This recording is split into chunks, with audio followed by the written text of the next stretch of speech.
What is going on, guys? It is Mr. Ryan's Tutoring here, and today we're going to be doing the 1 times table.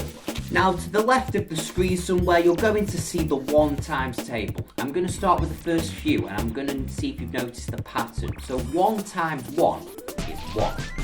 1 times 2 is 2. 1 times 3 is 3.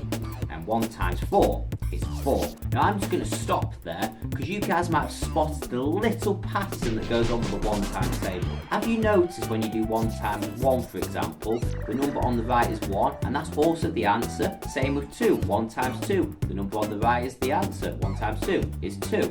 Then we've got 1 times 3 is 3, 1 times 4 is 4, 1 times 5 is 5, and it uses the same pattern. So we go 1 times 6 is 6, 1 times 7 is 7, 1 times 8 is 8, 1 times 9 is 9, 1 times 10 is 10. Now that, guys, is how you do the 1 times table. Don't forget to like, comment, subscribe, and I'll see you guys on my next video, which will be the 2 times table. 2 times table. Peace.